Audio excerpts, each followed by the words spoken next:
America నుండి ఇండియాకి డబ్బులు పంపాలంటే ఇప్పటికీ ఆ పాత పద్ధతులేనా? అందుకే వచ్చేసింది my purse. Download now.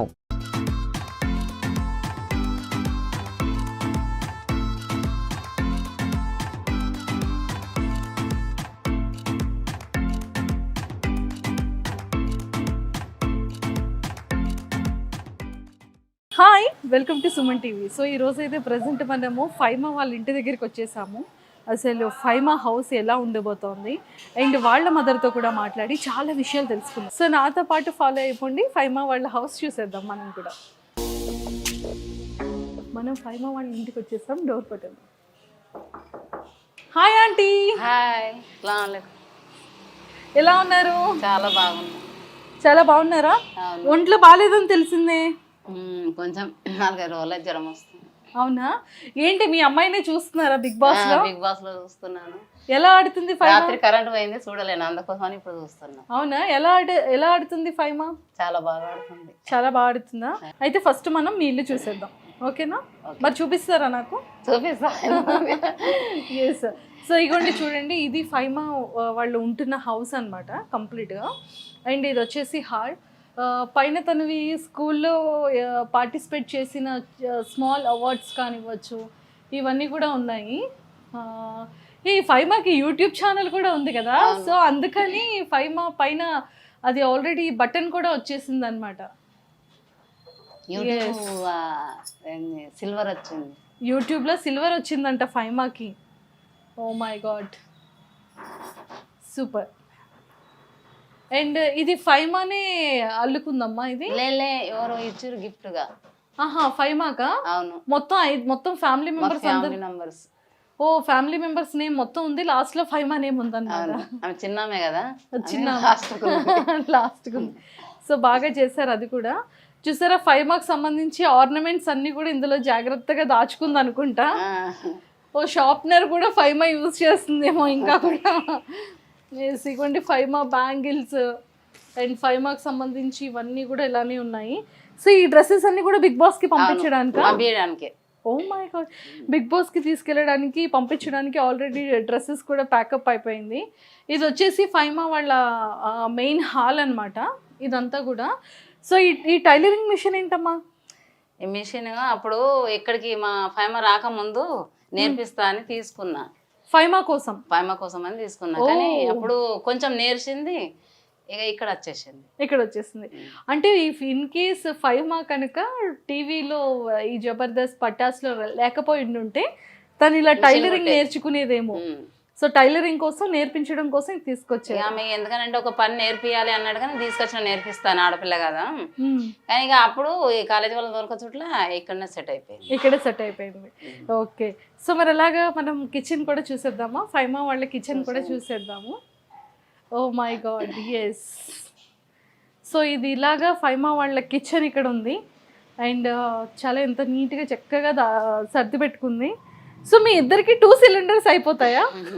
Advance, ఎందుకంటే అది అయిపోయినాక తర్వాత తొందరగా కావాలంటే ఇవ్వరు కదా. అవునవునవును, ఎస్. సో బాగా అంటే మనం చూస్తుంటాం కదా ఇప్పుడు ఎక్కువగా అమ్మాయిలందరూ కూడా యూనికార్న్ బొమ్మలతో ఆడుకుంటూ ఉంటారు. బట్ ఆ పైన చూడండి, యూనికార్న్ కలర్ కాంబినేషన్ లో ఎంత సిటీలో ఇచ్చిండ్రు. ఓ, థ్రిల్ సిటీలో ఇచ్చారా? థ్రిల్ సిటీలో ఇస్తే మొన్న ఇక్కడ కింద పిల్లలు భయపడుతున్నారని పైన పెట్టినా. ఓకే ఓకే ఓకే, బాగుంది. ప్రవీణ్ వస్తూ ఉంటాడా ఇక్కడికి? వస్తుంటాడు, చూసుకుంటున్నాడు. ఇప్పుడు ఏమన్నా చెప్పాడా? ఏం చెప్పలేదు, వస్తాడు అట్నే. ఆంటీ తిన్నారా లేదా, ఏం చేస్తారు అనుకుంటూ వెళ్ళిపోతాడా? సూపర్ అమ్మా. సో మరి చూసేసాం కదా హౌస్ అంతా కూడా. ఇప్పుడు మరి ఆంటీతో మాట్లాడి ఫైమా గురించి చాలా విషయాలు తెలుసుకుందాం. ఆంటీ, సో మరి ఫైమా బిగ్ బాస్కి వెళ్ళిపోయింది, మీకు ఎలా అనిపించింది? మీకు చెప్పిందా బిగ్ బాస్ ఆపర్చునిటీ వచ్చేటప్పుడు? మీకు ముందుగా చెప్పిందా అమ్మ నాకు ఇలా బిగ్ బాస్ అంటే? ముందు వస్తుందని నమ్మకం లేకుండే. ఎందుకనంటే మేము ఈ పరిస్థితిలో ఉన్నాం కదా, అంత పెద్ద స్టేజ్ మీద పిలుస్తారో లేదో అన్నట్టుగా పోవాలని ఉండే, కానీ పిలుస్తారో లేదో అని మనసులో ఉండే. కాకపోతే పిలిచిన రోజు ఇక ఆ రోజు తొందరగా వచ్చి గట్టిగా కలిమించుకున్నది నన్ను. కలిమించుకుని, అమ్మ నాకు ఛాన్స్ వచ్చింది, ఫోన్ చేసిర్రు, నాకు బిగ్ బాస్కు ఫోన్ చేసిండ్రు రమ్మని అని చెప్పింది. చెప్పి గట్టిగా కలిమించుకున్నది. చాలా సంతోషపడ్డా నేను. నా బిడ్డలందరూ ఎంత కష్టపడ్డారో ఈ రోజుకు నా చిన్న బిడ్డ వల్ల మేమందరం సంతోషంగా ఉంటున్నామని అంటే మీ అందరు సపోర్ట్ ఉండేటప్పటికీ కదా నా బిడ్డకు ధైర్యం ఉన్నది, అందరు సపోర్ట్ ఉన్నది. అందువల్ల నా బిడ్డ ఇంత స్టేజ్ దాకా వచ్చింది. చిన్నప్పటి ఉంది నా బిడ్డలని తీసుకొని ఊరికి వెళ్ళాలంటే చాలా కష్టమవుతుండే, తీసుకెళ్ళకపోతుండే. కానీ నా బిడ్డ నాకు ఇంత వరదాకా తీసుకొచ్చింది, ఇప్పుడు జబర్దస్త్ స్టేజ్ మీదకి తీసుకొచ్చింది, ఇప్పుడు ఇక్కడ దాకా తీసుకొచ్చింది అని అంటే చాలా సంతోషం ఉన్నది, ఆనందంగా అనిపిస్తుంది. ఆనందం తట్టుకోలేనంత ఆనందం. కాదు, ఫస్ట్ టైం మీరు పటాస్కి పంపించడం కోసం వెనకాడారంట. పటాస్లో జాయినింగ్ వచ్చింది, ఇలా ఆపర్చునిటీ టీవీలో కనిపిస్తారు అంటే కొంచెం వద్దు అని చెప్పడం జరిగింది. నేనే చెప్పిన ఎందుకు చెప్పినానంటే ఆడపిల్లలు కదా మేడం, ఇప్పుడు వెనకపట్లు ఎవరు లేరు, నాకు తల్లిదండ్రులు లేరు, అన్నదమ్ములు లేరు, కొడుకులు లేరు. ఇప్పుడు ఆడపిల్ల కదా రేపు పోతే ఎవరన్నా ఏమన్నా అంటారో ఏమో అని భయానికి వద్దని చెప్పిన. వద్దని చెప్తే ఆమె ఏం చేసిందంటే ఖచ్చితంగా వెళ్తా అన్నది. అంటే అట్లా కాలేజ్ తరపు నుంచి వచ్చేసింది.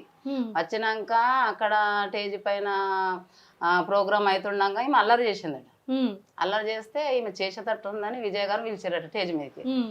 పిలిచినాక అక్కడ సెలెక్ట్ చేసిండ్రు, ఇంటికి వచ్చింది. ఇంటికి వచ్చిన తర్వాత అమ్మ నన్ను సెలెక్ట్ చేసారు అంటే ఇక్కడనే సెలెక్ట్ చేసారు, కానీ 400 మందిలో నేను సెలెక్ట్ కావాలి అంటే నేను పోయి వస్తా అన్నది. అద్దు బిడ్డ అని అంటే లేలే అది నా అదృష్టం, నీ అదృష్టం, నేను ఒక్కసారి పోయేస్తా అమ్మని. సరే అన్న పంపించినాక 400 మందిలో సెలెక్ట్ అయింది. సెలెక్ట్ అయినాక ఇంటికి వచ్చి అమ్మ నేను సెలెక్ట్ అయినా చాలా సంతోషపడ్డది. కానీ నేను బాధపడ్డా, ఎందుకంటే నేను వెనకపట్ల ఎవరు ధైర్యం ఇచ్చేటోళ్ళు లేరు. ఆడపిల్లని బయటకు పంపిస్తే ఇవ్వలేమంటారో తెలియదు అని నేను వద్దని అంటే ఇక ఈమె ఏం చేసింది, నేను వెళ్తా అని ఈమె వద్దు అని నేను చాలా మొండిగా ఏం చేసింది, ఇక అన్నం తినడు బంద్ చేసింది, డోర్లు బంద్ చేసుకున్నది, ఇంట్లోనే ఉండు. 3 రోజులు అన్నం తినలేదు. ఇక అయితే పంపియో లేకపోతే నేను చచ్చిపోతా అంటది. అయ్యో ఇలా బ్లాక్ మెయిల్ రెండే ఆప్షన్ నీకు. అయితే ఇప్పుడు నేను సచ్చన పోతా లేకపోతే నన్ను పంపి అని పెట్టింది. ఇక అప్పుడు వాళ్ళ నాన్నకు ఫోన్ చేసి ఇక్కడ ఎత్తుందని చూపిస్తే బిడ్డ చూడు మన పరిస్థితికి ఇట్లా ఉంది, మరి నువ్వు వెళ్ళేటట్టు అయితే మీ తల్లిదండ్రి పేరు నిలబెట్టాలి, నీ పేరు నిలబెట్టుకోవాలి, నువ్వు మంచిగా పేరు తెచ్చుకునేటట్టు అయితే ఆ రకం అయితే నువ్వు వెళ్ళమ్మా అని చెప్పాడు. చెప్పగానే అప్పుడే ఆ రూమ్లోకి వెళ్ళి బయటకు తొందరగా ఉరికి వచ్చింది, మొహం కడుకుంది, అన్నం తిన్నది. ఇక తిన్నాక ఇక్కడ వెళ్ళొచ్చింది. ఇక్కడ చేస్తుండగా పటాస్ బంద్ అయిపోయింది.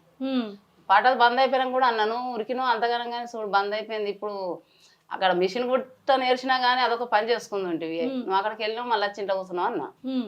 అన్నాక ఆమె మనసులో ఏం పెట్టుకుందో, మా అమ్మ ఇట్లా అన్నది, నేను ఏదో ఒకటి చెయ్యాలి అని ఎవరెవరు ఫోన్లు చేసారో ఎవరికి ఫోన్ చేసిందో తెలియదు, కానీ ఇక్కడ జబర్దస్త్లకు ఛాన్స్ వచ్చేసింది.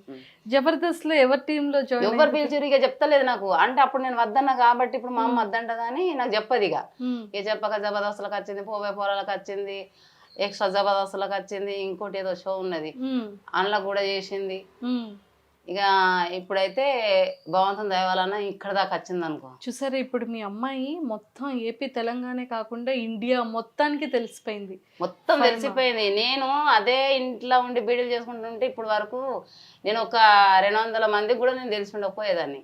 నేను ఇప్పుడు ఈ సిటీలో కూడా నేను బయటకు వెళ్తే బురకా వేసుకోకపోతే మాత్రం ఖచ్చితంగా మీరు 5 వాళ్ళమ్మ కదా అంటారు.